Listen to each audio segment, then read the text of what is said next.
Hi, this is your sample video of CPR on an unresponsive or unconscious victim.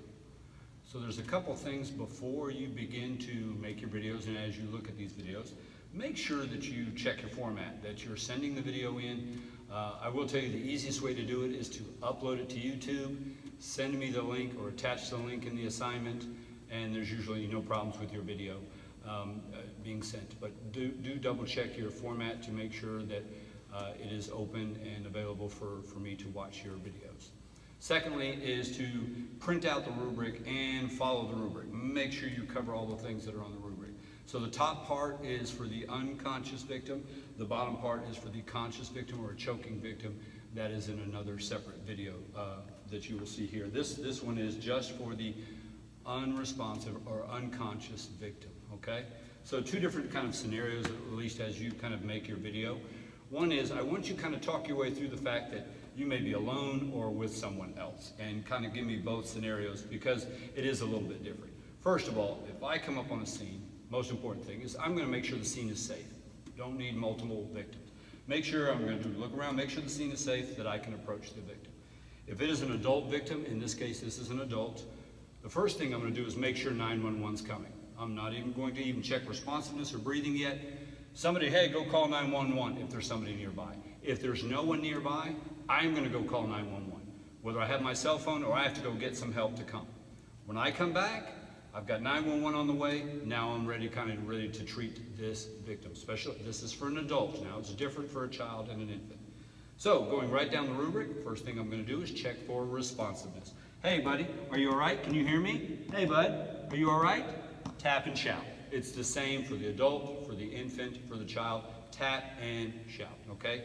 No response. Then I'm going to look, listen, and feel for breathing. My head down here, I'm listening, and then I'm feeling for hot breath, listening for any gurgling sounds, watching the chest for any rising. 5 to 10 seconds, no breathing. So I have an unresponsive victim, no breathing, EMTs are on the way, so now I'm ready to begin my CPR.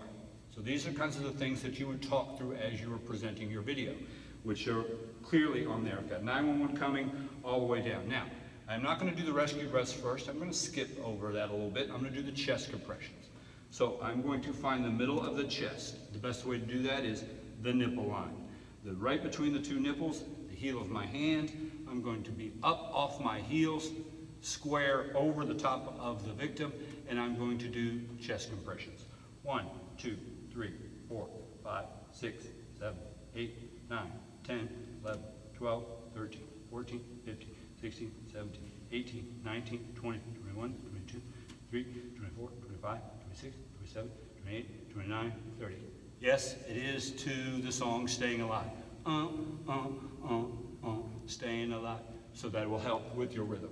Okay? After 30 chest compressions, head tilt, chin lift. I'm going to pinch the nose, give 2 rescue breaths. 1001, 1002. Okay? Then I would repeat that process. I'm going to keep doing that until the EMTs get here, or I'm too tired to go on, or somebody comes, helps me, and do CPR, because it could take 8 to 10 minutes for the EMTs to arrive. Now, it is important to note that I must call 911 first if I'm alone with an adult before I begin CPR. They're probably having a heart attack, not going to help them. Now, if this was a child, a little bit different scenarios with the child, okay? First and foremost, scene is safe. I do a scene size up. I can check responsiveness the same way. Hey, buddy, you all right? I check for breathing the exact same way. Except that if I'm alone and I have an unresponsive, not breathing child, I'm going to begin CPR right away without even calling 911 yet, because most likely this child is not having a heart attack. It's most likely a respiratory problem. Find the middle of the chest, right between the nipple lines, same as the adult. I might use one hand instead of 2 because of the size of the child. That's a judgment call. Let's say this is just a 3rd grader, 50 pounds, a couple of one-handed chest compressions just to show you how I would do that the same way as with the adult. So 1, 2, 3, 4, 5, 6, 7, 8, 9, 10. Certainly the speed is the same. The number of compressions still going to do 30. I still lift the head tilt, chin lift, pinch the nose, 2 rescue breaths for the child, just like the adult. So the adult and the child is very similar, except that when I call 911. Now, If I was alone with the child and I performed CPR, I'm going to do that for about 2 minutes, or about 5 complete cycles of CPR. One cycle is 30 chest compressions, 2 rescue breaths. That's one cycle. Once I get through 5 cycles, which takes about 2 minutes, then I may have to leave that victim and go get help. Make sure I've got help coming for that child. So for a child, CPR first for about 2 minutes if you're by yourself. Now, obviously, if somebody's nearby, go call 911 and then begin your CPR with the child. Certainly, somebody can help you do that.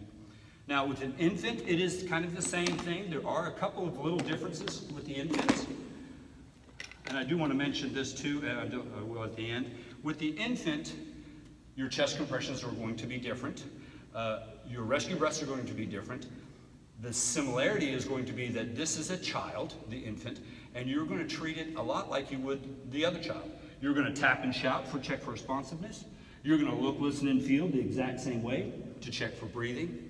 And if you're alone with the child, you're going to do 2 minutes or 5 cycles of CPR first before you get help.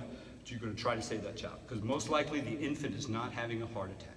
Okay? So, just like before, same scenario, do a scene size up, make sure the scene is safe. Check for responsiveness, same way, tap and shout, hey baby, hey, can you hear me? Hey, and look, listen, and feel for about 5 to 10 seconds, the exact same way you do with an adult and a child and an infant. Now, unresponsive, not breathing. I'm going to begin CPR for about 2 minutes, 5 cycles, because I'm by myself, okay? Now, when I do this, when I do chest compressions, 3 fingers, I'm going to actually turn the baby around so it's a little easier for me, okay?